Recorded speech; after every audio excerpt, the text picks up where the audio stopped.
நண்பர்களுக்கும் காலை வணக்கம்.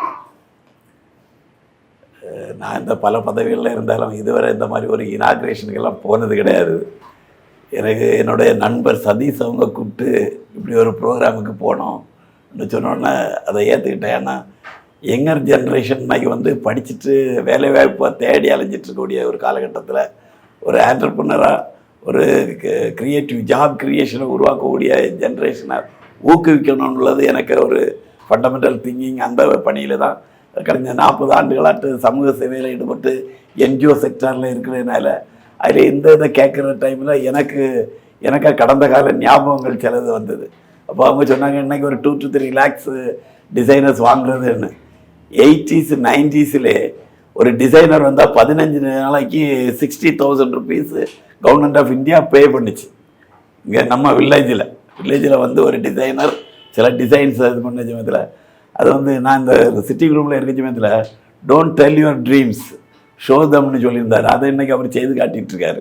அவர் அவருக்கு ட்ரீம்ஸ் என்னெல்லாம் இருந்திருக்கோம், அதுக்கு கொஞ்சம் லாட் ஆஃப் டிஃபிகல்ட்டிஸ் 4 months எல்லாம் சொன்னார். ஆனால் அது ஈஸியான காரியம் இல்லை. பட்டு ஒரு வெஞ்சர் பண்ணுற டைமில் we have to be very confident. அதுக்கு ஒரு நம்பிக்கை, தன்னம்பிக்கைன்னு உள்ளதுக்கு. ஒரு கடலில் தொழில் செய்ய போகக்கூடிய ஒருத்தர் அவர் இறந்து போகிறாரு.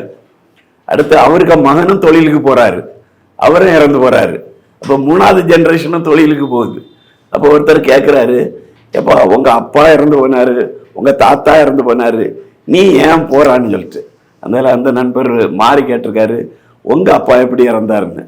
அது படுக்கையில் இறந்தாருன்னு. அதுக்கு உங்கள் தாத்தா, எங்கள் தாத்தாவும் படுக்கையில் தான் இருந்தார், நீ எப்படி அப்பா நம்பிக்கையோட படுக்க போகிறா. அதே மாதிரி நமக்கு நம்பிக்கை டிஃபிகல்ட்டிஸ் எல்லாம் ஓவர் கம் பண்ணதில் தான் சக்ஸஸ் வரும். அதனால் அது ஒரு என்கரேஜ்மெண்ட் தான். அது இந்த யங்ஸ்டர்ஸுக்கு இங்கோடி உள்ளவங்களுக்கு ட்ரீம்ஸ் இது இனோவேஷன்ஸு க்ரியேஷன்ஸ் எல்லாம் யாருக்குமே அது திங்கிங்கில் தான் வரும். அதை வெளியில் சொல்ல முடியாது. நீங்கள் நினச்சாலும் உங்கள் ட்ரீமை சொல்ல முடியாது. You can show them.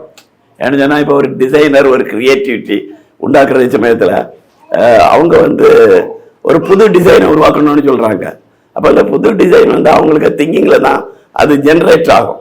அதை புட் இன் டு ப்ராக்டிஸில் வர சமயத்தில் அது ஒரு புது ப்ராடக்ட் ஆட்டு. இன்றைக்கி நமக்கு ஒரு பிஸ்னஸ் இருக்குனாலே உங்களுக்கு ப்ரொடக்ஷன், மார்க்கெட்டிங்னு வர சமயத்தில் இன்னோவேட்டிவ் ப்ராடக்ட்ஸை உருவாக்கணும். இன்னோவேட்டிவ் ப்ராடக்ட்ஸ் வர சமயத்தில் அதில் நம்ம மதிப்பு கூட்டுதல். இன்றைக்கி பல காரியங்களாக இப்போ நம்ம ஆரியபவன் இருக்குது, வெஜிடேரியன்லாம் அங்கே போகிறோம். ஆனால் அங்கே போகிறவங்களுக்கு ஒரு ஆசை இருக்கும், நான் வெஜிடேரியன் சாப்பாடு சாப்பிட்டா எப்படி இருக்கும்னு. அங்கே போங்க எல்லாம் என்ன விருதுநகர் பரோட்டா, மட்டன், இது பன்னீர் அப்படி இப்படின்னு இருக்கும். அதுக்கு டேஸ்ட் காரியங்களை பார்த்தாச்சுன்னா அப்போ அது அந்த வெஜிடேரியனில் ஒரு மதிப்பு கூட்டி நமக்கு மார்க்கெட்டிங் பண்ணுறாங்க. அதே மாதிரி தான் உங்களுக்கு லைஃப்பில் you have to come up.